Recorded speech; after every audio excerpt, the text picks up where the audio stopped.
You have heard that it was said, 'You shall love your neighbor and hate your enemy.' Matthew 5:43. This is what the Jewish rabbis said in the days of Jesus, because they thought they were right to say so, and because Leviticus 19:17-18 records, "You shall not hate your brother in your heart, but you shall surely rebuke your neighbor, lest you bear sin because of him. You shall not take revenge, nor shall you bear a grudge against the children of your people, but you shall love your neighbor as yourself."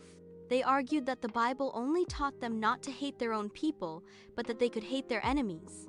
However, the Lord said, "Love your enemies, bless them, and do not curse them." How many times we Christians are like the Jewish lawyers, only loving our neighbors and not our enemies, feeling that Jesus' commandments are too strict and difficult to fulfill. They did not submit themselves to Jesus' will, obeying his new commandment of loving others as oneself.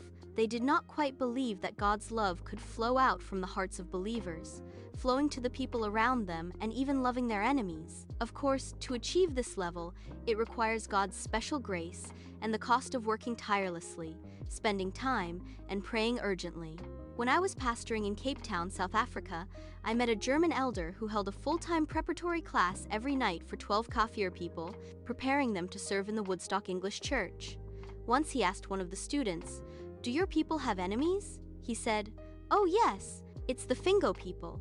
The Kaffir people regard the Fingo people as dogs." The elder then asked him if he could love a Fingo person. He resolutely affirmed, "Of course not." He could not love the Fenger people, which was an indisputable fact, so he could not be accepted into that church. He went home with worry, and was also listless when he came to class the next day. When asked again if he could love the Fenger people, his answer was still the same.